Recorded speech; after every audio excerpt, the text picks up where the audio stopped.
This is a Southern Sin breaking news special. Be sure to like and subscribe now.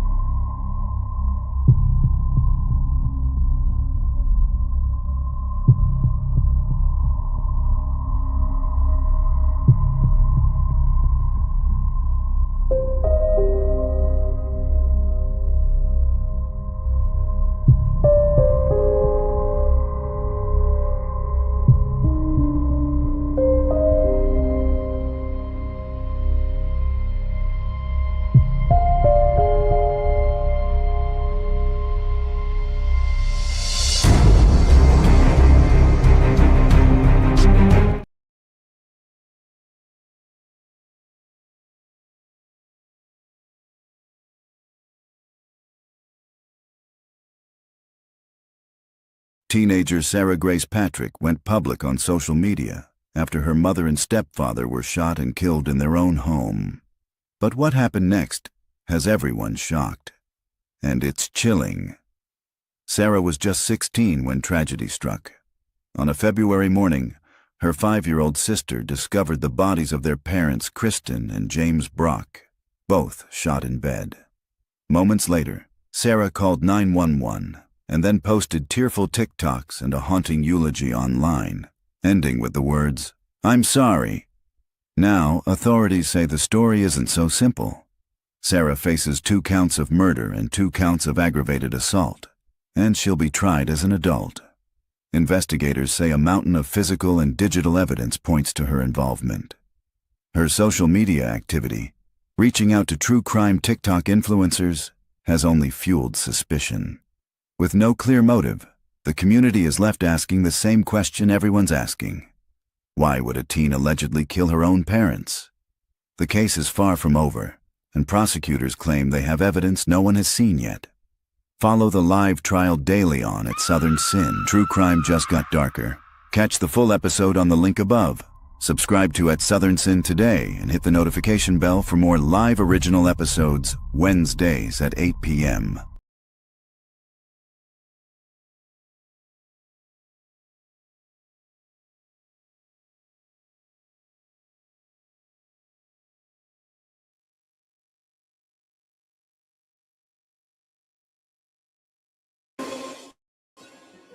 Sarah Grace Patrick, age 17, is charged with the February 20th, 2025 murders of her mother, Kristin Brock, and her stepfather, James Brock, in their Carroll County, Georgia home. Their bodies were discovered in bed by her younger sister. Shortly after, Sarah called 911. Investigators say they uncovered mountains of physical and digital evidence, leading them to arrest her as an adult. Sarah turned herself in July and has been held without bond. Supporters describe her as faithful, kind, and deeply distraught, demanding proof beyond just the online clues. As the case proceeds towards trial in early 2026, the community waits and wonders, is Sarah Grace a grieving daughter or something far darker? So these days, when you have a case involving someone, in this case a defendant who is 17 years old, one place that you look to try to understand what's going on in their life and who they are and what they're about is social media. And in this case, Sarah Grace Patrick, was active on social media, but it's really the tale of 2 different stories. I want to start by showing you some of the posts that she was doing before the murder of her mother and her stepfather. We begin on Instagram, and we take a look at this one with the caption, "Working on myself," the lips emoji. And this is one of those glamour shots, right? Very, very common. Young men and young women posting them all the time. You get a lot of attention from it. You use some filters. You end up looking a little different, a little bit older than you actually are in this photo, if you've seen her in court. But that was one post. Here's the second post. Again, these are all before the murders. Mind over matter. Mind over matter. And again, somewhat glamorous, but here you have a little bit more of a casual type of pose inside a vehicle. Here's another one. can't be bothered. And all of these, I mean, what we're hearing, like this stuff is extremely common, extremely common. But this, again, another one of those glamour shots. You've got great lighting. Everything is framed properly. She's dressed up, again, appearing a little bit older than she does when she's inside of a courtroom. Now, let's take a look at one more from the before batch that we have for you tonight. And this one says, just sit back and watch. Okay.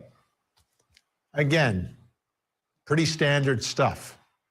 Go online, you will see thousands and thousands and thousands of teenagers doing exactly what Sarah Patrick was doing before the murders. Now, afterwards, she's on TikTok.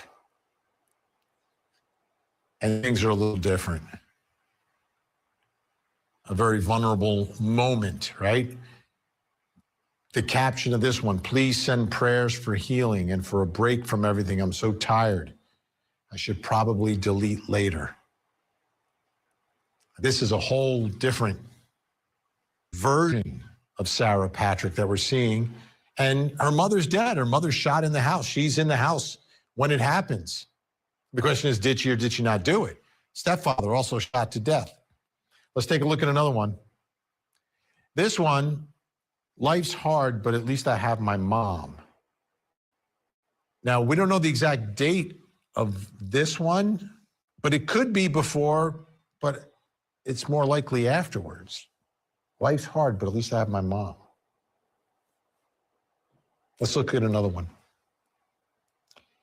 It hasn't hit me yet that they're actually gone yet. It's grieving, but again, you know, not every teenager has a situation like this, but again, go online, you will see teenagers do this, be very public with their emotions and what they're thinking. Let's take a look at the next one.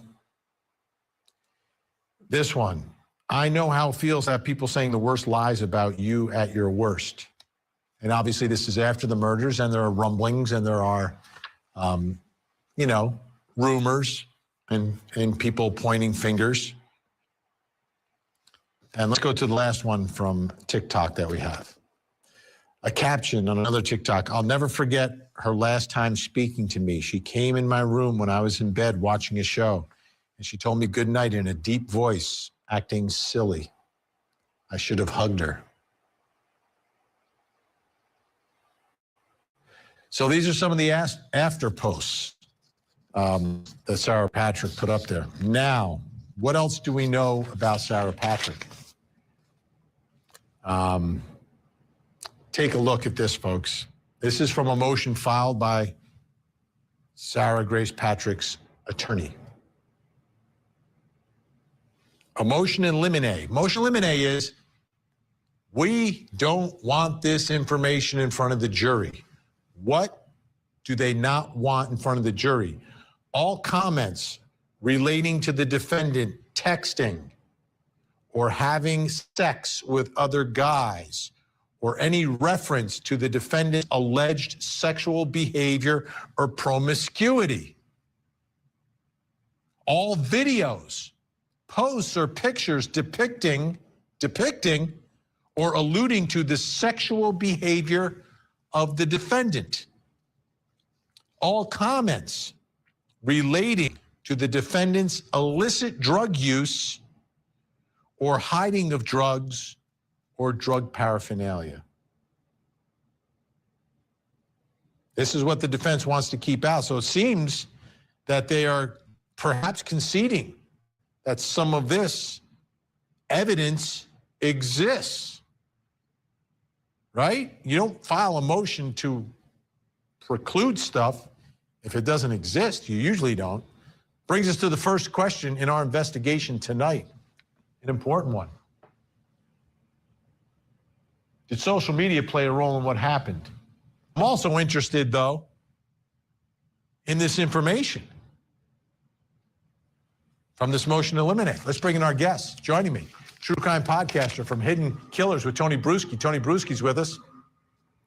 and Georgia criminal defense attorney John Luke Weaver. Great to have you both here.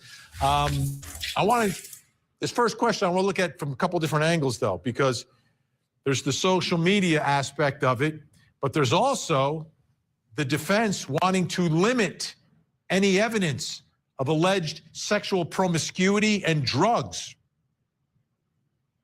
What role could sex or drugs have played in all of this? Tony Bruschi, I'll begin with you. What role could it play? It could sway a jury one way or another with their assumptions about this person's behavior, with areas of this case that have absolutely nothing to do with the murders here. It's something where you don't necessarily, and this would be common in any case, you're not going to throw pieces of evidence into the jury's lap that are not relating to the crime itself. There already are so many questions here about her social media activity or people's assumptions about her social media activity, what this means, what that means. It's another piece of information that is very, very objective. And if it doesn't tie to the actual crime, why do we actually need to admit it into the trial itself, unless there's a clear connection that we're aware of? Yeah, John Luke Weaver, if prosecutors wanted to put this in, I would be thinking maybe they're talking about, excuse me, some potential motive, some conflict in the house, that there was fighting going on between a teenager and her parents about sex and about drugs.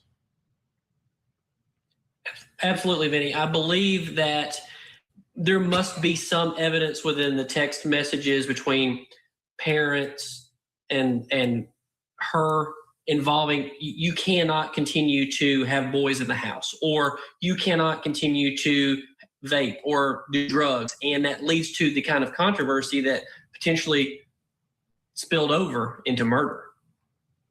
Yeah, Tony, because we've all from the beginning with these allegations, why would she do this? All right, she's a teenager. Sometimes there's conflicts. Could the conflicts potentially be about sex and drugs, at least from the prosecution's perspective? The defense perspective is like, she didn't do it, so there is no motive to even talk about it. Yeah. Well, what the problem is, we just don't know what the prosecution's case is on this. We have a mountain of evidence. We're not going to tell you what any of that is. We're just going to be kind of skirting around here and maybe this, maybe that, but we're not going to say anything. We'll find out. I'm guessing they have a case. I would hope they have a case. We've seen otherwise, though, in other trials. But that's the thing. We just don't know right now what exactly they have in their cards. And to be honest, these sort of issues, there are issues in most homes throughout America with teenagers in them at one point or another. And most of the time, it doesn't lead to murder. These aren't really serious, oh my goodness, the next step is they're going to be offing their family issues. Yeah. John, you know these jurors down in Georgia, right? Will they want to hear a story about why she did it, even though, as we all know, we say it all the time on court TV, motive, not an element of the crime. Prosecutors don't have to prove it. But in a case where you are alleging that a teenager blows away with a gun her mother, her own mother, in her own house, along with her stepfather, is the jury going to want to hear a story about why she may have done this? I think they are, Vinny. If I had to flip to the other side and prosecute this case, I would try to bring in every bit of evidence that I could, maybe file 404B motions to bring in all of these issues that was potentially going on in this family. Again, we don't know because this mountain of evidence so-called out there has not been revealed. But every bit that I could, issues of her being on drugs, I understand that maybe even the parents were on drugs at one point, and this tumultuous nature that somehow led to Sarah Grace snapping. Tony, let's get back to the social media and these images. Do they tell any story to you about this young woman? They don't really tell me a story about a crime. It certainly is becoming something we're talking about. Like we've been saying, the state hasn't really given us a whole lot of information. I think there's a generational gap in how people are interpreting her behavior on social media, and it's massive. This is a 17-year-old girl. She grew up on TikTok. That platform is her news. It's her community. It's where she sees crimes get solved.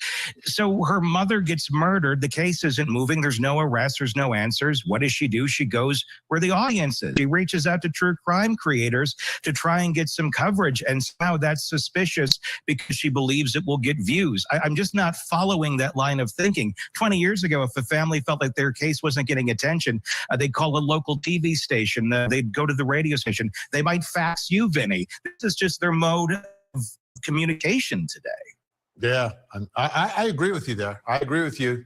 The only caveat is one of those podcasters said the story that she was told didn't make sense, but we'll see if that rears its head in the trial. Great news. Tony and John are going to stick around this hour. Coming up next, what type of evidence do prosecutors have in this case? Lots of evidence has gotten us through here today. Lots of processing, lots of working with our law enforcement partners. Coming soon to Court TV. A Microsoft executive gunned down. Now his ex and her new husband are charged with his murder. I'm gonna kill her. An alleged murder plot involving a family's au pair and the married father she worked for. A social media sensation, now a suspected killer. She wrote a children's book about her husband's death. Now she's accused of killing him. The high-stakes trials you don't want to miss. Coming soon, only on Court TV. People are assuming her guilt, and she's innocent until proven guilty. And there are people that are assuming that she's guilty and making comments online that are totally uncalled for. That's Sarah Grace Patrick's grandfather, who is the father of one of the victims in the case, Sarah's mom. That's Sarah's mom's dad, Sarah's grandpa. I want you to take a listen to Ashley Halsey from the Carroll County Sheriff's Office talk about the evidence in this case. And Tony Bruschi was talking about, like, what do we know? Here's what they have told the public about the evidence in the case against Sarah Patrick. So I believe in the beginning of any case, everyone's a suspect. I think I told many of you that when we were on scene that day. However, as an investigation continues and everything ebbs and flows, like I said in my press release, mountains of evidence has gotten us through here today. Lots of processing, lots of working with our law enforcement partners to get us to where we are today that honed in on her as a suspect. Do you believe that she tried to cover this up in any way over the course of these months? You know, we've even seen some videos on social media of somebody saying, you know, I'm making this message on behalf of the daughter. Do you believe she tried to get people to cover up that? Considering that she didn't just immediately tell us what happened, yes. But who knows what's going on in a young person's mind like that. But she has arrested and charged now, and we feel confident that she is responsible for their murders. But like I said, it is an open, ongoing investigation. It's very possible others are involved as well. What was the key break in the case? Just evidence, being able to go through evidence, being able to use private laboratory, being able to use GBI crime lab. You know, when you're processing stuff, like I said, it doesn't come back in an hour. So we've been filtering through, and there's still evidence left to process. You know that the digital evidence, I assume that's text messages, emails. Was there some type of a trail that led you that way? There's always a lot of evidence. I won't go into exactly what it is because it is an open, ongoing investigation, but we have mountains of evidence. We don't know what goes through the mind of a child who wants to harm their parents. It is a very horrific and sad case. Okay. I sense confidence, absolute confidence from investigators here, but obviously there was no hearing, there were no motions filed that gave us an indication as to some of the specifics. And a lot of times we do have that information.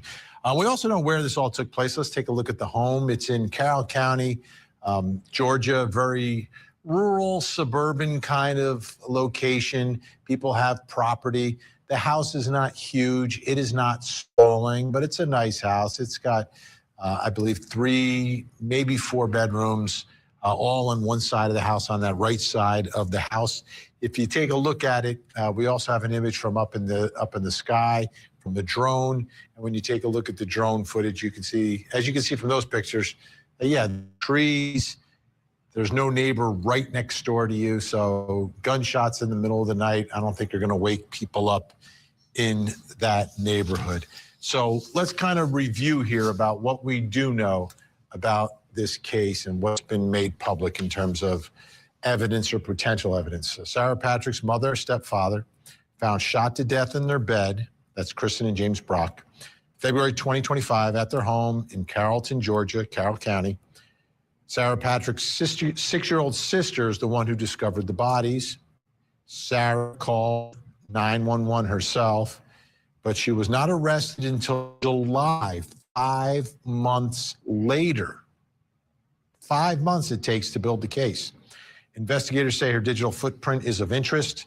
The sheriff's office spokesperson didn't rule out more arrests when asked about whether anyone else could be responsible. Now, Dennis Nolan is Sarah's grandfather, and as I mentioned, the father of Sarah's mom, so one of the victims in the case. Here's what he said about the evidence in the case. For them to charge Sarah without, and I'll say this, the investigator told me the day they issued the warrant, when I asked him, I said, well, what proof why did you pick on Sarah? He said, well, she's the only one who could have done it. And that's a quote. But that's, to me, that's not enough proof to throw a 17-year-old girl in jail. All right, that brings us to the next question in our investigation. All about the evidence. What type of evidence do prosecutors have in this case? Is it just, it couldn't be her 6-year-old sister, so it's her, the only one that have done it? Do they have the forensics? Is this a DNA? I don't think they have a murder weapon. Let's bring in our guest. Joining me, retired police commander, author, and host of the podcast Profiling Evil, Mike King is with us, and still with us, Georgia criminal defense attorney John Luke Weaver. All right, Mike, a lot of confidence I sense. Do you think they have the evidence to back this up? And it's a different kind of case, right? Because it's not a stranger. So if her DNA is in the home, her DNA is in the home.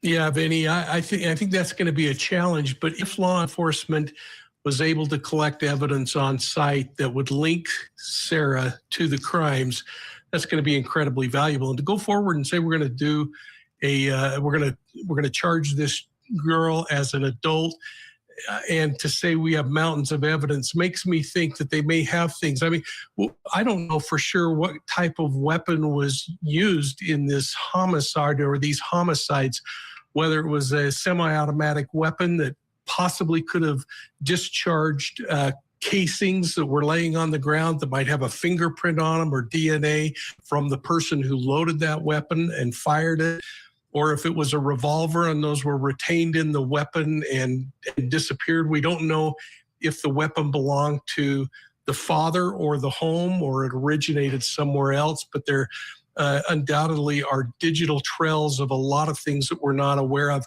And there's also forensic evidence that we're not aware of. We don't know if there were tests like gunshot residue on Sarah's hands, or if there was any kind of blowback debris from the wounds that these two people suffered, and did that end up in clothing that was later collected that would tie her back to the actual scene versus what she was wearing when law enforcement arrived. Those kinds of things are the pieces of evidence, physical evidence, forensic evidence, that I think are going to really play out on this, not to mention the incredible boatload of digital evidence that must be available. We don't know if there were things that were on her mobile devices that were later deleted, but they were able to recover that during searches. So many things that were just kind of left in the unknown with. But when you see the defense responding quickly with something like a mental health evaluation, which hopefully is for the good of this young girl, or they're doing it because they know that there's more coming down the pike and they need to start getting some other things into play. Or if it's just the confidence of a public affairs officer who says, we have mountains of evidence, all of that tells me that they've got a few cards in their deck that we're not seeing yet that are probably going to play really strong in this hand. John, it took 5 months for the arrest. Does that tell you anything?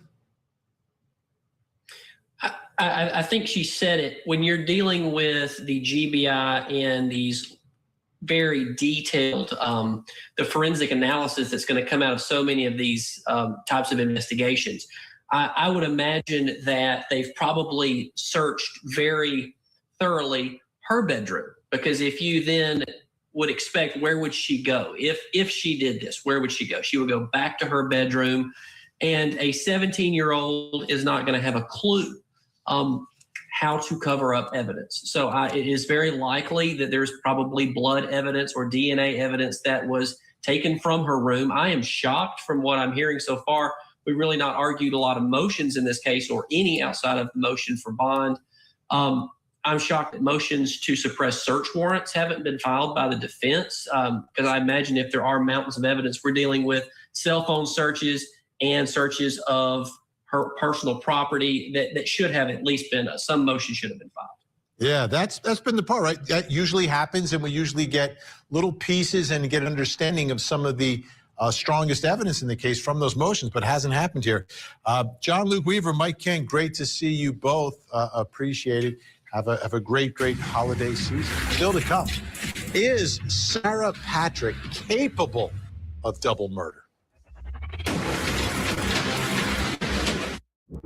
Teenager Sarah Grace Patrick went public on social media after her mother and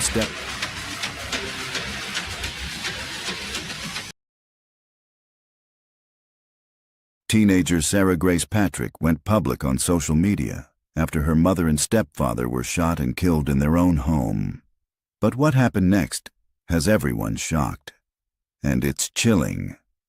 Sarah was just 16 when tragedy struck.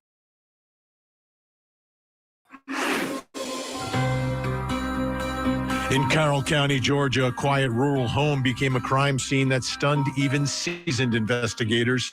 Sarah Grace Patrick, just 17 years old, stands accused of killing her mother, Kristin Brock, and stepfather, James Brock. Their bodies found shot to death in bed by her 6-year-old sister. Moments later, Sarah Grace called 911. Detectives say her story didn't add up. Digital trail, social media posts, and private messages allegedly pointed back to her. After months of investigation, she surrendered to police and now faces murder charges as an adult. Prosecutors call her manipulative and dangerous, while supporters describe a faithful, broken teenager incapable of such violence. With no bond and a trial looming, the mystery deepens. What drove a beloved church-going girl to be at the center of an unthinkable crime? Was it premeditation or an alleged moment of chaos that destroyed a family and left a community grasping for answers? So when we talk about family in this case, it's another situation where we're talking about a blended family, right? Because Sarah's mom and dad no longer together. Mom gets remarried, and that's one of the victims in the case is the stepfather and her mother living in that house. Now, the way things are sort of breaking down, we hear from people from the stepfather's side of the family. They believe that Sarah Grace is responsible for this.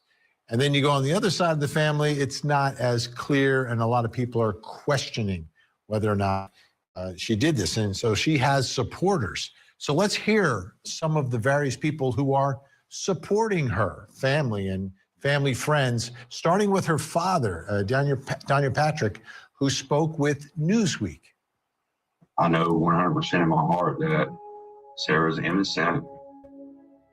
She's a typical 17-year-old that, you know, like a teenager, and she would never do this. As a father, this has been one of the most hurtful things in my life.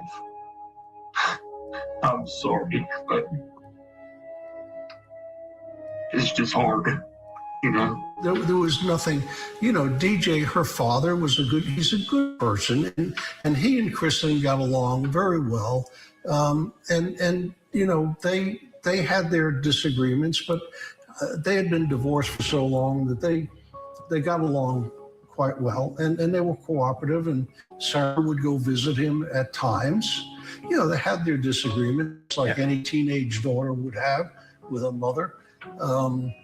But Sarah was a good kid. I mean, she really was. I'm just in total shock. I mean, because she, you know, first of all, the length of time that's passed and the fact that they arrested her without any evidence that I know of. Everything seems circumstantial, and I think they were just desperate to arrest someone and to try and, because the case was open for months. A lot of investigation. I know they tried hard to find the murder weapon. They tried hard to find who was involved. They investigated a lot of people. You take a 100-pound girl and you hand her a 9mm pistol and you ask her to fire it, who doesn't have a lot of, I mean, I don't know if Sarah had ever shot a gun before. I mean, you know, she was here, and whenever we shot guns, they were rifles. I never saw her shoot a pistol. But I just can't imagine, you know, the accuracy that gun had in her hands. It just, I don't think it could happen. You're watching at Southern Sin. She began to open up to me about her past and experiences with Kristin and James. We'll be right back. One thing she said that has always stayed with me was, no matter what they've done, I will always forgive them and love them, because deep down, I know that's not who they truly are. The statement showed the depth of Sarah's heart. My name is Ben Bonner, and I serve as lead pastor at Catalyst Church in Carrollton, Georgia. She has continued to attend services regularly. She and her family often travel over an hour just to be with us. This brings us to the next question in our investigation.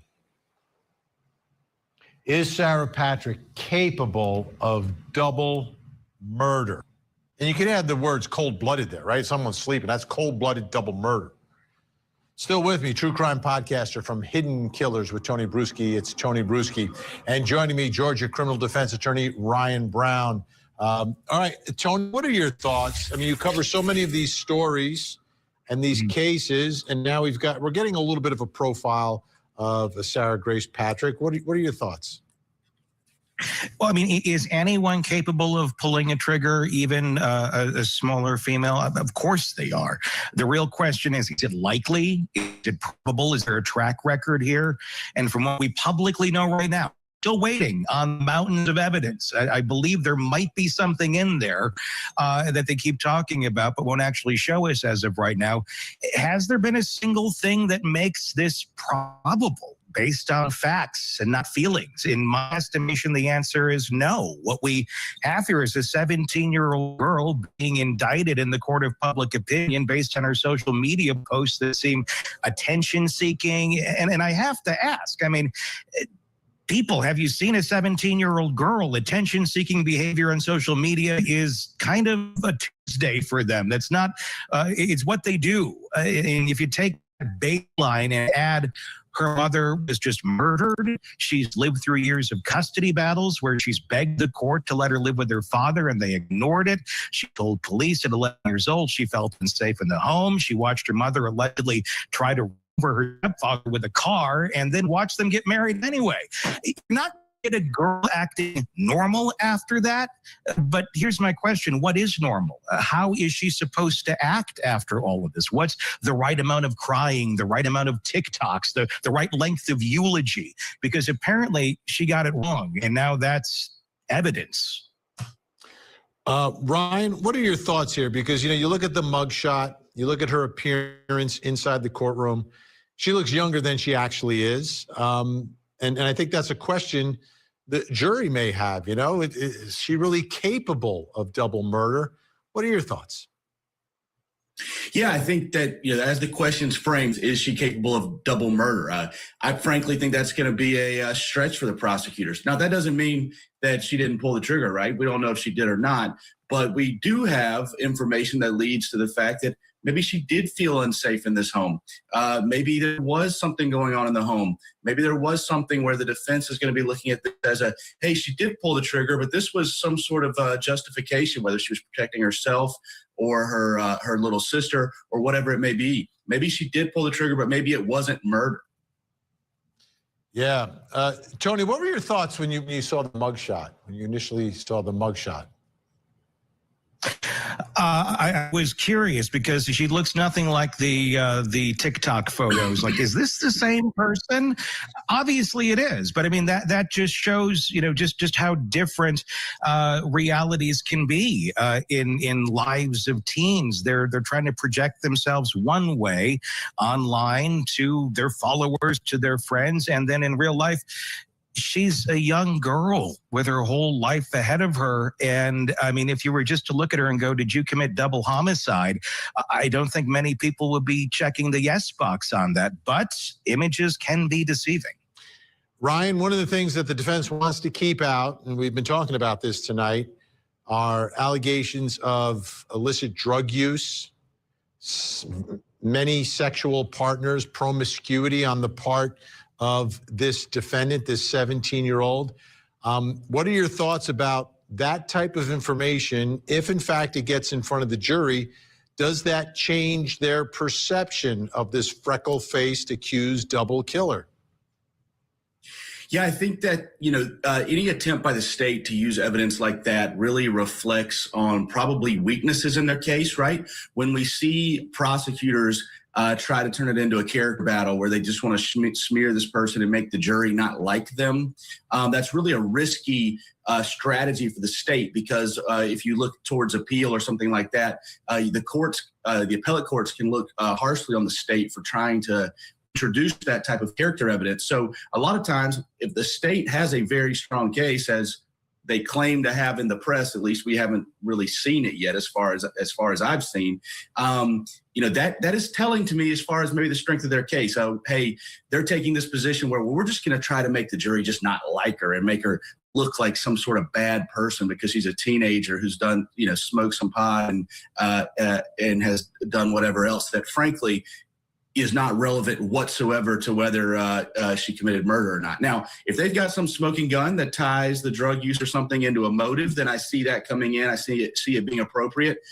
Unless they can link that back up, I don't see a way where that is, what we would call probative, right? That it makes something that matters more likely to be true or not in the trial. All right. Ryan's going to stick around. Tony Bruschi, great job tonight, as always. Thank you so much. Hidden Killers with Tony Bruschi. Check it out, folks. Coming next, why is the defense using a neuropsychologist in this case?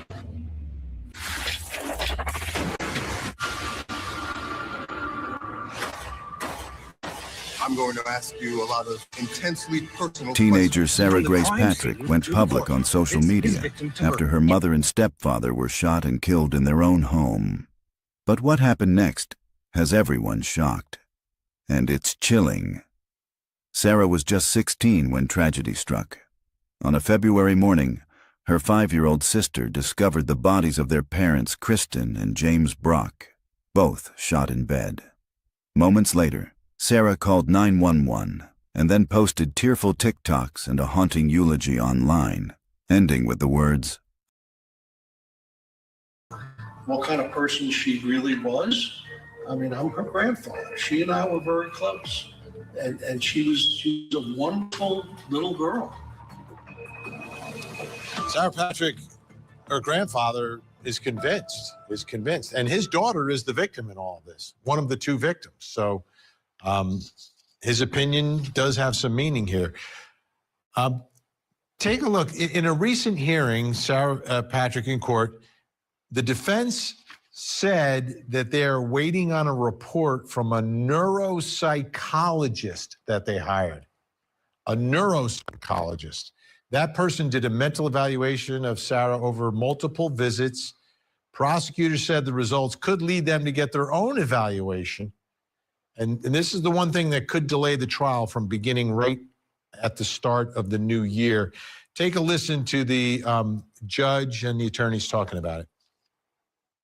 On August 19th, our office retained the services of Dr. Robert Schaefer, who is a forensic neurologist, neuropsychologist, to evaluate Ms. Patrick. All in all, he's completed the evaluation, but he has not given me a formal written report. Then we'll set it down for the case is set for January 5th, and we'll proceed on schedule. This is interesting. In a lot of the cases that we cover, when a psych comes in, I hear forensic psychiatrist coming in. But here, it's a different type of expert, I think. And that brings us to the final question this hour. Why is the defense using a neuropsychologist in this case? Neuropsychologist. Joining me, psychotherapist and founder of the Renew Center of Florida and Renew Me, Dr. Lisa Palmer is with us, and still with us, Georgia criminal defense attorney Ryan Brown. Great to have you both with us right now. All right, Dr. Palmer, let me ask you first, neuropsychologist, what does that mean? Is that a different type of expertise here? Well, in the context of a legal case, it'd be very similar to a biopsychosocial, but when they're evaluating the defendant, they're going to be looking at, all aspects and how it relates specifically legally. And a lot of times when they're doing these kind of evaluations, it's a bit more scientific. And so based on that, they're going to be seeing, what was the intent of the defendant, what it was the, cognitive abilities of the defendant, and how did it affect insight and judgment. And that is going to ultimately affect the turnout of the case. So it is really, really important in this case. All right, Ryan Brown, what are your thoughts here about the defense getting this neuropsychologist as an expert? What does it tell you? Why are they doing this? Yeah, there's a couple of things. One, this court, and I practice in this court all the time. This is in my backyard. This judge particularly is going to keep a tight schedule. So the defense definitely had to get ahead of things. And, this is honestly on the quicker end of how quickly you would have an expert in a case probably being able to evaluate someone. But when we're dealing with someone at this age, and where there is at least some hints that there may be evidence of some sort of traumatic or at least a couple, if not more, traumatic events in the past, whether it be witnessing any domestic issues or things that she's been through. We're looking at someone whose age, the brain is not completely developed.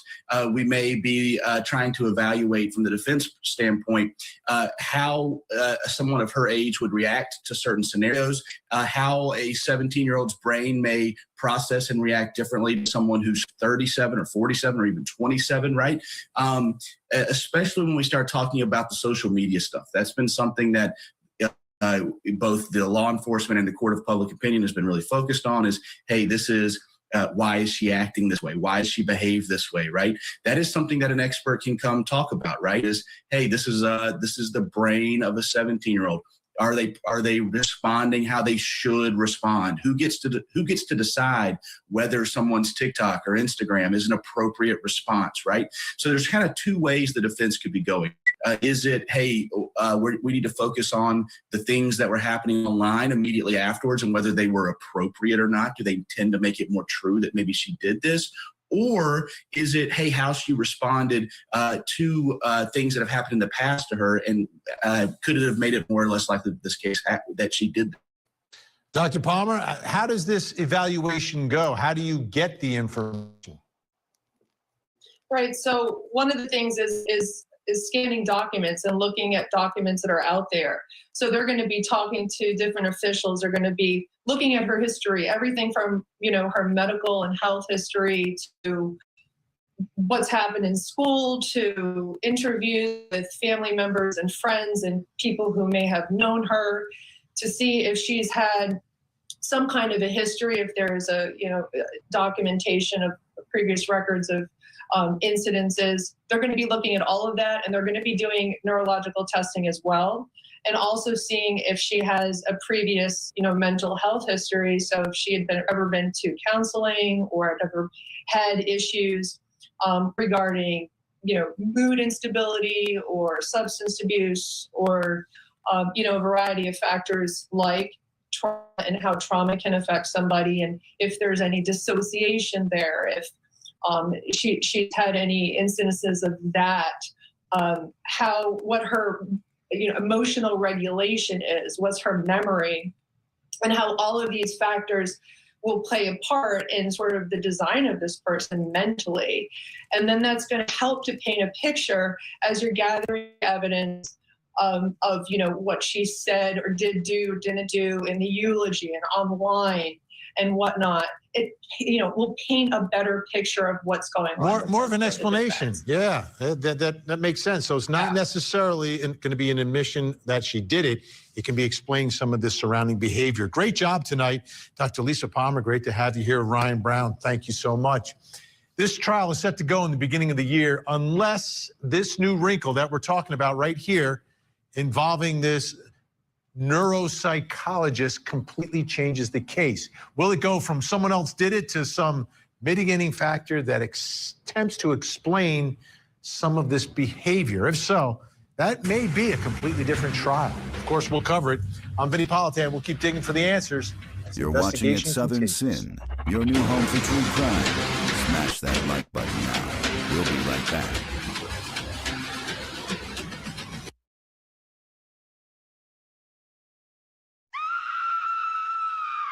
True crime just got darker. Catch the full episode on the link above. Subscribe to At Southern Sin today and hit the notification bell for more live original episodes Wednesdays at 8 p.m.